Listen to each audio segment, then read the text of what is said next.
Le triathlon français avait rendez-vous ce week-end dans le Loir-et-Cher, à Vendôme, ou plutôt dans sa périphérie, à quelques kilomètres. Un village, Villiers-sur-Loire, 1300 habitants, accueillait les championnats de France distance olympique. Rendez-vous important pour ces messieurs comme pour ces demoiselles, même si encore une fois le rendez-vous est un petit peu tard dans la saison. Chacun avait fait l'effort de venir pour justement essayer de récupérer ce fameux maillot bleu-blanc-rouge. Je me sens mieux qu'il y a une semaine où j'étais très fatiguée du retour de Pékin. Donc voilà, j'ai passé une semaine un peu à essayer de remonter la pente et voilà, donc ça va beaucoup mieux. J'ai pris plaisir dans les entraînements, donc je suis prête aujourd'hui.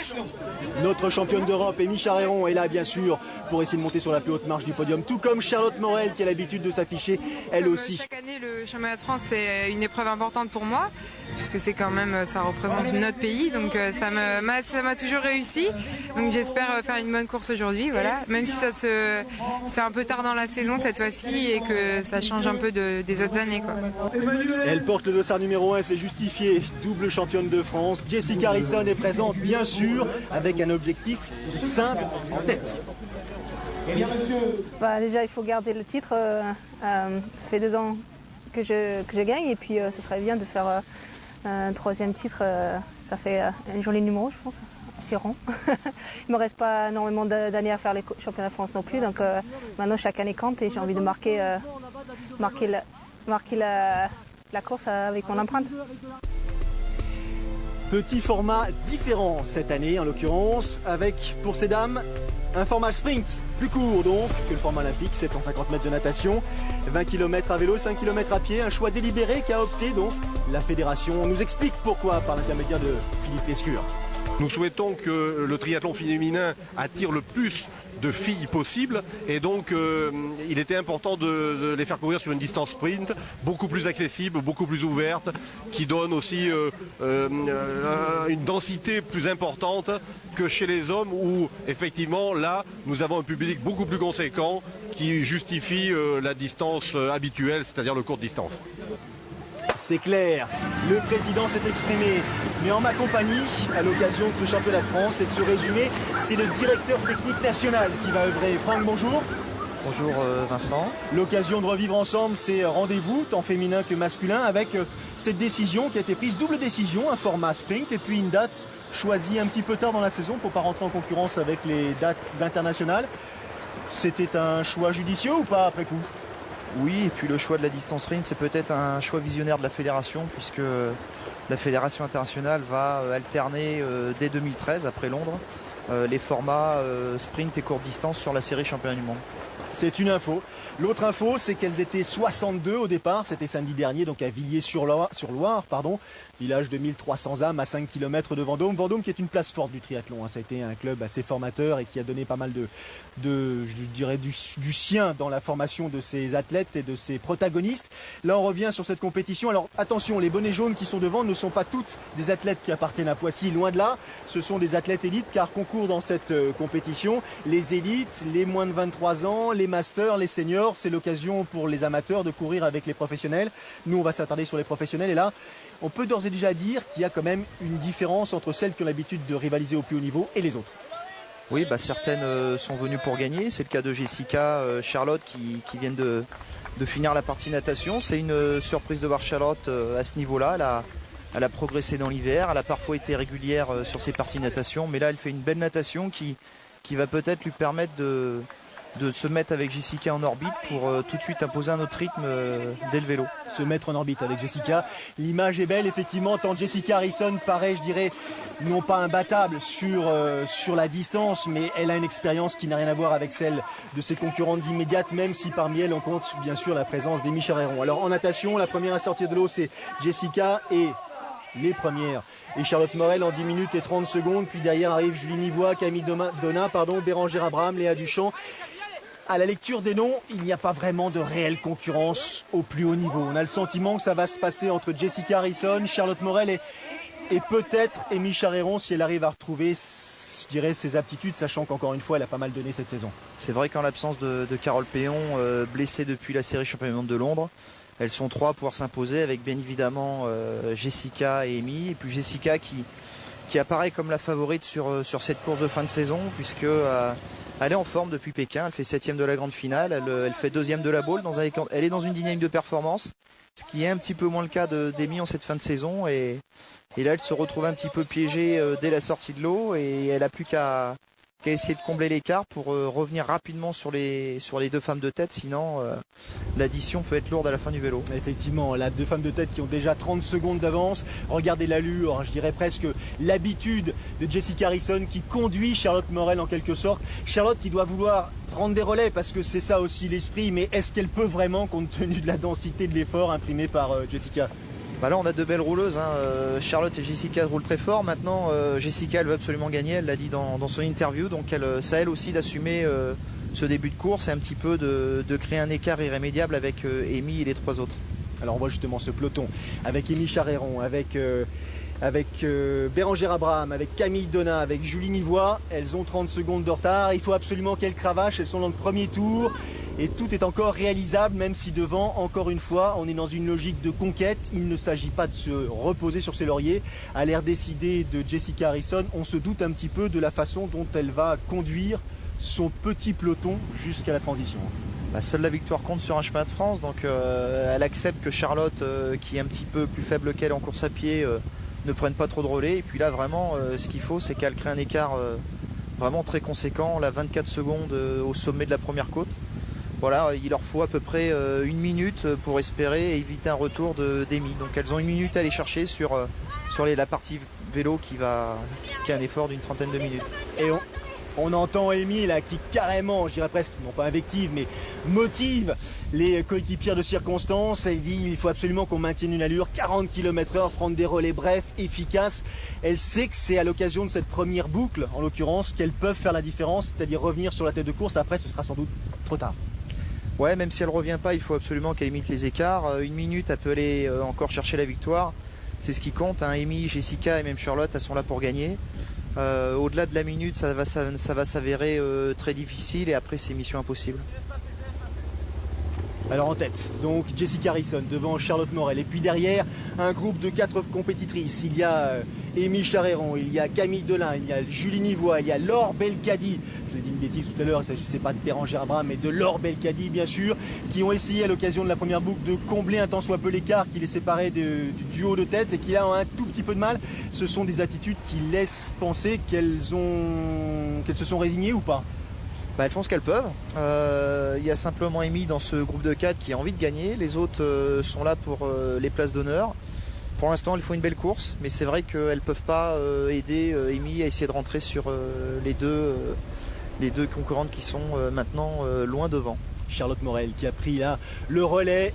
Jessica qui lui laisse à peine le temps de s'installer et qui repasse devant. Vous le disiez à l'instant, Jessica qui a pris une récente 7e place à Pékin, qui finit 18e du classement mondial, donc des séries cette saison. Elle, Charlotte, qui a pris une 8e place lors des championnats du monde de moins de 23 ans. 2 athlètes de génération différentes, 2 athlètes qui ont des ambitions. Jessica, elle, veut faire partie de la sélection nationale pour aller défendre nos couleurs à Londres.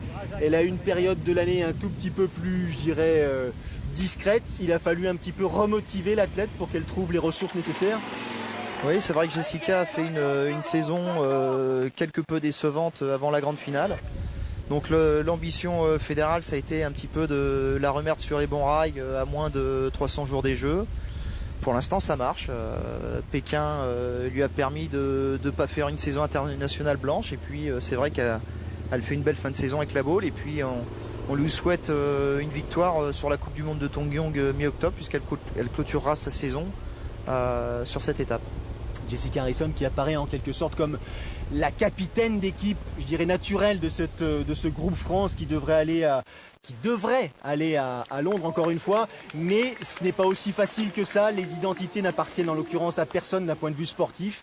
On a quelques exemples d'athlètes plus jeunes qui essayent de rehausser leur niveau. Est-ce que c'est écrit déjà dans la perspective de Londres ou est-ce qu'encore tout reste à faire? Ça allait dans les grandes lignes, que ce soit chez les garçons et chez les filles, on a presque tous les noms, hein. C'est vrai que chez les filles, Jessica, Carole et Amy sont les mieux placées, mais Charlotte progresse bien. Ce sera peut-être un petit peu court pour Londres, mais maintenant il faut qu'elle aussi elle soit dans une dynamique de performance pour accéder assez rapidement sur la série champion du monde et après rentrer dans le système des classements olympiques et puis être performant au jeu. En tout cas pour l'instant, Charlotte, dans cette deuxième boucle ici du parcours cycliste, encore une fois il s'agit des championnats de France, courte distance, format sprint pour l'occasion. Charlotte qui reste avec Jessica Harrison, pas question de lâcher, c'est là que ça se passe, elle fait l'effort, elle essaye de prendre les relais, c'est pas simple, tant la championne de France, la double championne de France en titre est vraiment à sa place ici en tête de course. Mais elles s'entendent bien et c'est plutôt, je dirais, satisfaisant de voir cet esprit, je dirais, non pas de corps, mais cette façon d'opérer ensemble dans la perspective d'un duel qui va être évident en course à pied. Elles ont tout à gagner à collaborer pour sortir Amy pas du podium mais au moins de la victoire. Sur le premier tour, c'est surtout Jessica qui a roulé parce qu'on est sur des parcours atypiques. C'est 10 km, sur la série mondiale c'est 5 km, ils ont des écarts tous les 2-3 minutes. Là ils ont fait quasiment le premier tour sans écart et donc un petit peu à l'aveugle, surtout pour les deux filles qui menaient. Donc elles ont tout mis sur le premier tour et c'est vrai que les écarts ont motivé Charlotte qui maintenant va véritablement collaborer pour éliminer Amy de la victoire. La fameuse bosse de ce parcours, Amy Charéron qui emmène ses 3 coéquipières de circonstance. Là vous avez vu l'écart, il est franc, définitivement je pense difficile à corriger d'ici l'ère de transition. Et devant, on arrive justement à destination de cette ère de transition. On va poser le vélo, on va effectuer les gestes répétés maintes et maintes fois avant d'attaquer le parcours pédestre. Parcours pédestre long de 5 km. Ça change la perspective de l'effort, ça change la préparation, Franck?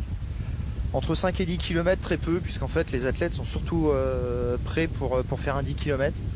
Donc ils ne travaillent pas forcément spécifiquement le 5 km, donc ils sont véritablement sur une vitesse supérieure, mais ça se joue à l'ordre d'un demi-kilomètre/heure, il n'y a pas un impact beaucoup plus important que ça.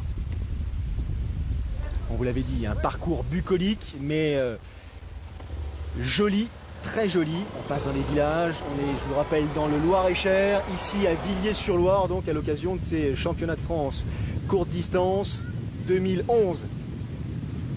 Camille Donat, Amy Charéron, Laure Belkadi, Julie Nivois, c'est le quatuor qui essaye de limiter la casse.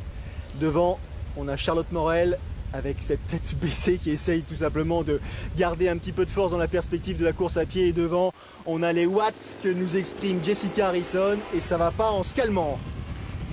C'est vrai que sur le visage de Jessica, on voit bien sa détermination et son envie d'aller chercher ce 3e titre.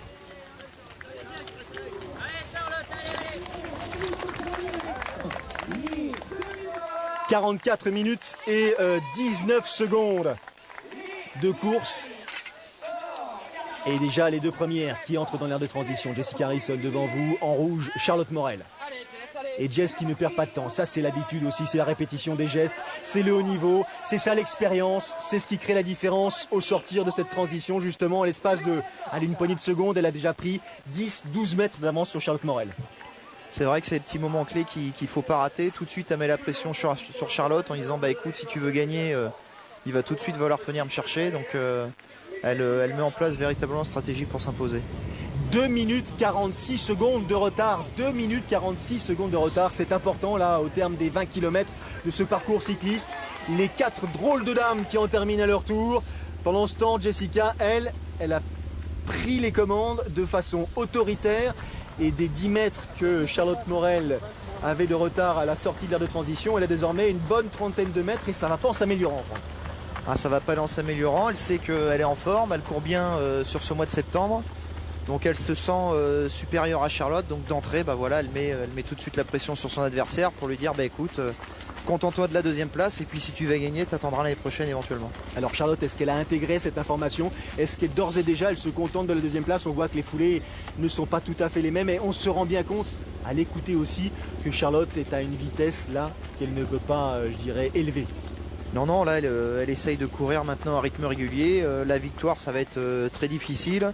Amy est à 2,40 derrière, donc à moins d'un effondrement de sa part, mais c'est rare, enfin c'est jamais le cas.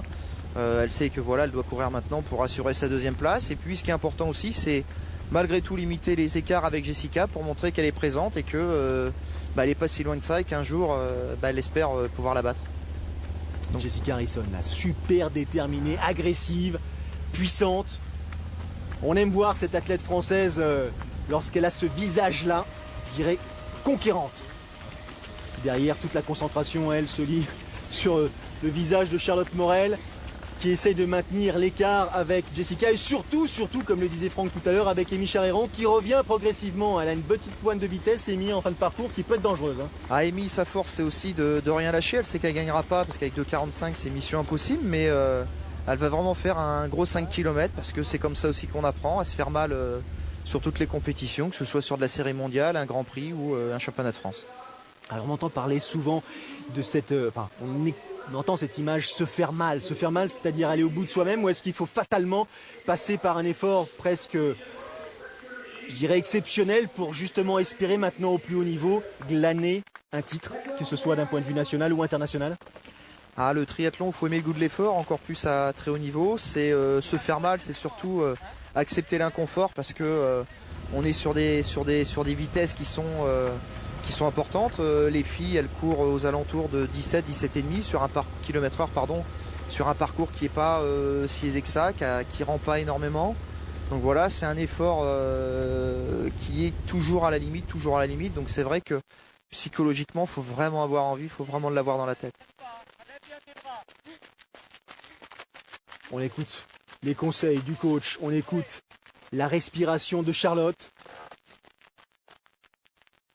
Tête bien droite, le regard loin devant et derrière, la foulée agressive dans son style caractéristique. Amy Charéron qui comble tout d'un coup, je dirais pas tout d'un coup, qui comble au cours des tours, et du premier tour surtout, l'écart qui l'a séparé de Charlotte de 45, et puis elle grappille 15, 30, 45 secondes. Ça commence à devenir un petit peu, non pas inquiétant, mais préoccupant. Il ne faut pas que Charlotte s'endorme. Non, et puis ça dénote surtout un état d'esprit d'Amy qui lâche rien, et puis c'est aussi honorer les deux qui sont devant plutôt que de courir et puis de se laisser un petit peu battu et accepter cette troisième place avec fatalisme. Elle y va, elle joue le jeu, et c'est ce qu'on apprécie aussi, c'est chez nos athlètes qui vraiment sur chaque course donnent le meilleur d'eux-mêmes. Fin de parcours pour Jessica Harrison qui aperçoit la fin de l'histoire, la fin de cette édition 2011 des championnats de France courte distance, et elle se dirige vers un 3e titre consécutif. C'était effectivement son objectif principal. Chapeau Jessica, belle fin de saison pour ce qui la concerne. Bonne fin de saison, et puis on lui espère de terminer sur une victoire à Tongyong. Eh ben oui, et derrière, Charlotte Morel qui elle aussi a l'habitude de monter sur le podium. Elle est effectivement parmi les athlètes françaises qui sont les plus en vue. Qu'est-ce qui lui manque, Franck, justement, pour être aussi performante au niveau international si on lui donne pas sa chance de se frotter au meilleur? Allez, elle y va se frotter, elle fait régulièrement des Coupes du Monde. Maintenant, Charlotte, elle a un profil un petit peu de rouleuse, il faut qu'elle devienne nageuse coureuse. Donc maintenant, elle de travailler dans ce sens, mais ça commence à rentrer. La ligne d'arrivée est franchie avec ce drapeau bleu-blanc-rouge. À la main, Jessica Harrison, 3e titre. 3e titre exprimé avec satisfaction.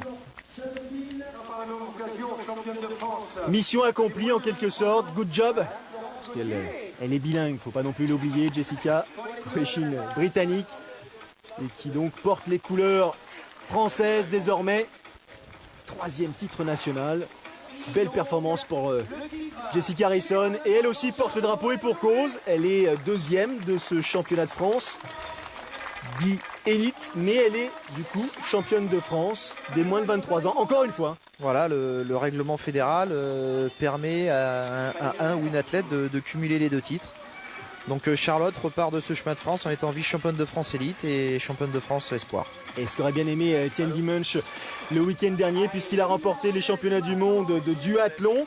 Il a gagné la course, mais comme il était inscrit parmi les moins de 23, il n'a glané que le titre de champion du monde de moins de 23 ans, qu'il aurait bien aimé, je suppose, prendre celui d'élite par la même occasion. Mais en tout cas, chapeau pour Étienne Dimanche et chapeau pour l'équipe de France de duathlon qui s'est imposée en relais. 3e place pour Amy Charéron, ici à Villiers-sur-Loire. Les écarts, 1 minute entre Jessica et Charlotte, et 2 minutes 30 entre Jessica et Amy Charéron. Donc elle revient. Ça fait plaisir parce que franchement j'ai eu une saison un peu compliquée. Comme je vous ai dit hier, j'étais un peu malade en début d'année, donc ça a retardé toute la préparation. Donc ça c'est surtout un soulagement pour moi. Ça me motive, et ça me prouve à moi-même aussi qu'il y a encore du jus et qu'il reste encore des choses à faire, malgré que je suis plus en fin de carrière qu'en début de carrière. Mais tant qu'on progresse, c'est super motivant. C'est vrai qu'aujourd'hui, elle était plus forte en vélo et j'ai donné mes relais comme j'ai pu en donnant tout ce que je pouvais à chaque fois pour pas trop la ralentir parce qu'elle se donnait vraiment, donc je voulais essayer de faire des relais équitables. Et à pied, je suis partie, j'avais déjà les jambes assez lourdes du vélo, assez entamées et elle est de suite partie plus vite et ouais, c'est vrai qu'aujourd'hui, j'ai pas pu l'accrocher à pied, quoi, voilà. Voilà pour les dames dans un instant. Rendez-vous avec les messieurs, à tout de suite.